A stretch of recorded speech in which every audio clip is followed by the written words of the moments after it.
फिर से बताऊँ, मेरा ऑलरेडी सिलेक्शन है यहाँ पे, मैंने फॉर्मेट पेटर पे क्लिक किया और सिलेक्टेड एरिया कर दिया। जितना सेलेक्ट करो तो सिलेक्ट को अप्लाई करो। Is it clear? ठीक है। अच्छा, कट या कॉपी किया मैटर कहीं तो जाता होगा तब तो आप पेस्ट कर पा रहे हो।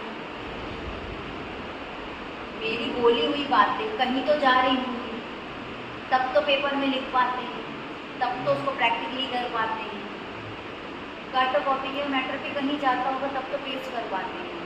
तो वो जाता है क्लिप बोर्ड। कहाँ मिलता है? देखिए ये डॉट दिख रहा है, इस पर क्लिक करना, ये क्लिप बोर्ड पे मैंने यहाँ कर्सर रखा, कंट्रोल एक्स किया, ये देखो डेटा आ गया इसमें। अब जब तक मेरे पास डेटा इसमें है मैं कंट्रोल V करती जाऊँ,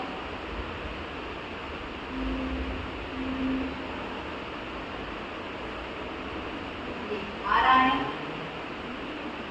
ठीक है, अगर मैंने यहाँ से क्लियर कर दिया तो देखो पेज हाइड हो गया। इसी तरीके से अगर मैं कॉपी कर दी और अब मैं पेस्ट करूँ तो पेस्ट हो जाएगा। क्यों? क्योंकि यहाँ पे क्लिक हो, लेकिन मैंने यहाँ से क्लियर कर दिया, अब कुछ भी पेस्ट नहीं होगा। जिस तरीके से हम फाइल डिलीट करते हैं, फाइल रिसाइकल बिन में जाती है, आप रिस्टोर कर सकते हैं, लेकिन फाइल रिसाइकल बिन से रिमूव होती है और वो आप उसको रिस्टोर नहीं कर सकते, मतलब सोर्स से ही चली गई है। सेम अगर आपके पास डेटा क्लिपबोर्ड में है तब तक आप पेस्ट कर सकते हो। हमारे फ़ोन पे भी अगर आप देखो इनपुट में जहाँ पेस्ट होता है तो वहाँ पे भी क्लिपबोर्ड नाम का ऑप्शन है। ठीक है, डेटा स्टोर करने का काम करता है। आप देखते जाना कि जहाँ पे ऐसा डॉट दिखे आप, इट मीन्स यहाँ पे ऑप्शंस हैं। ठीक है, सब में ऑप्शन है। जैसे मैंने ये आपको सारे ऑप्शन बताए ना, तो सारे ऑप्शन आपको इधर भी मिलेंगे। ये मैंने क्लिक किया, ये देखिए ये फॉन्ट ऑप्शन है, आपको ये मिलेगा font page, font style, font size, font colour, underline, stick to, superscript, subscript जो होता है। आप जैसे लिखते हैं 10 तो TH ऊपर लिखते हैं, हमने लिखा 2 की पावर 2, 2 की पावर 2 ऊपर आई, ये सुपरस्क्रिप्ट के थ्रू होता है। मैंने लिखा H2O, H ऊपर लिखते, 2 नीचे लिखते, O ऊपर लिखते हैं, तो सबस्क्रिप्ट होता है। ठीक है, स्पेशली वर्ड में यूज आता है। ये सारी चीज़ें आप यहाँ से सेट कर सकते हो। और यही चीज़ें आपने यहाँ से सेट की, याद रखो 2003 के बाद जो 7 का वर्जन आया, इसने क्या किया है, आपको सारे ऑप्शंस को इसने एक यहाँ पे सामने रख दिया। 3 के वर्जन में क्या था, मेन्यू था, मेन्यू के अंदर सब मेन्यू था, फिर सब मेन्यू के अंदर डायलॉग बॉक्स, जो अभी मैंने ओपन कर दिया। ठीक, 7 के वर्जन के बाद इसने वो कॉन्सेप्ट खत्म कर दिया। इसने सीधे टैब दिया, टैब के अंदर हमने रिबन्स दिया और रिबन्स के अंदर उसने ऑप्शन रखे, आप उठाओ यूज़ करो डायरेक्ट। ठीक है, तो इजी हो गया यूज़ करना। क्लियर है आपको?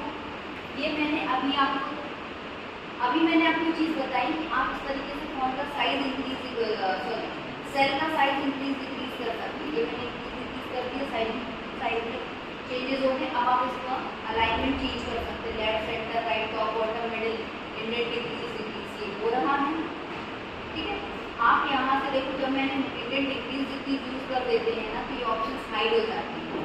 मैंने यहाँ से वर्टिकल हाईलाइट है ना, तो वर्टिकल पर क्लिक कर दो, उसके बाद सब हाईलाइट नहीं हुआ है अगर, तो यहाँ चले जाना।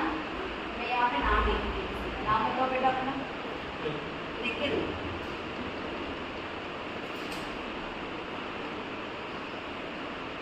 अगर नहीं हाईलाइट हो तो फॉर्मेट सेल अलाइनमेंट में जाना, कोई भी डायरेक्शन सेट कर देना। सी, अब इसके बाद देखो सारे ऑप्शन हाईलाइट हो। रोटेशन है, आपको किस डिग्री में कितना रोटेट करना है। ठीक है, चलो इसी में देखते हैं। ये रोटेशन समझ में आया? ठीक है, अब मैंने अभी बताया था सेल में डेटा को एडजस्ट करने के लिए हमने सेल की साइज इंक्रीज कर दी थी, डबल क्लिक कर दिया तो ऑटो अरेंज हो गया था। एक ऑप्शन है रैप टेक्स्ट, ये सेल की साइज एडजस्ट नहीं करेगा, ये फॉन्ट की साइज एडजस्ट करेगा। देखो मैंने यहाँ लिखा, नाम बताना बेटा अपना, दीपक यादव, दीपक यादव। ठीक है, अब क्या हुआ, यादव वर्ड के 3 कैरेक्टर्स बाहर गए हैं। मैंने आपको फॉन्ट साइज एडजस्ट करना, सेल एडजस्ट करना बता दिया था। अब हम फॉन्ट एडजस्ट करेंगे। इसके थ्रू होता है ये रैप टेक्स्ट, क्लिक कर दो, कर दिया एडजस्ट।